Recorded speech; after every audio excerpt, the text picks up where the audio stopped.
Après 3 défaites consécutives, Dijon a glissé au classement et occupe la place de barragiste. L'urgence de points est donc de mise pour ne pas basculer dans la zone de relégation. Saint-Etienne, pour sa part, vient de s'incliner à Rennes et face au PSG. Les Verts vont vouloir repartir de l'avant pour rester au contact du podium et à minima sécuriser une place européenne. Tentative lointaine de Wabi Kazri, c'est osé mais ça n'est pas cadré. Bobby Alain a encaissé un but sensationnel le week-end dernier, signé TJ Savanier, d'un petit peu plus près, mais une tentative lointaine qui avait lobé le gardien dijonnais. Saint-Etienne se présente offensivement avec des éléments comme Kabela, Kazri et Diony.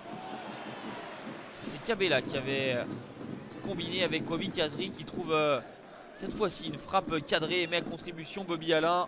0-0 à la mi-temps. Dijon n'a remporté que 2 de ses 21 derniers matchs de championnat. Et le bilan d'Antoine Comboiré qui a remplacé Olivier Dalloglio est de 4 défaites, une victoire et un nul pour l'instant. Ne permet pas à Dijon de se mettre à l'abri au classement. Des Dijonnais plus entreprenants en deuxième mi-temps et un petit peu de travail enfin pour Stéphane Ruffier. Les hommes de Gasset sont globalement dominateurs. Chacune des accélérations des éléments comme Kabela ou Kazri fait mal à cette arrière-garde bourguignonne. Et les Dijonnais vont encaisser un but à la 64e minute.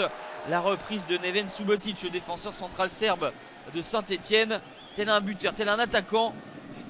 Équilibre parfaitement cette reprise de volée. Topé, mais qui vient se nicher dans le petit filet de Bobby Alain. 1-0 pour les Verts,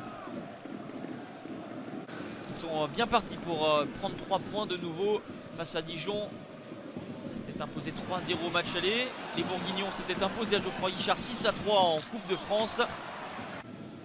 En l'état, nous sommes plus proches du deuxième but stéphanois que de l'égalisation des Dijonnais. Notez la blessure grave au tendon d'Achille de Gabriel Silva qui a cédé sa place à l'heure de jeu. C'est une blessure qui s'ajoute à celle de Kevin Monet-Paquet, blessé au ligament croisé du genou face au PSG la semaine dernière. Égalisation des Dijonnais avec ce but de Cédric Yambéré. La joie dans les travées de Gaston Gérard. Les supporters vont vite déchanter parce qu'avec l'aide de la vidéo, ce but de Yambéré va être refusé pour une position de hors-jeu. On va en rester là. Saint-Etienne s'impose 1-0 et stoppe sa mauvaise série, au contraire de Dijon, défait pour la 4e fois de suite et qui devra réagir malgré un calendrier compliqué avec un déplacement à Lille ainsi que les réceptions de Reims et du PSG.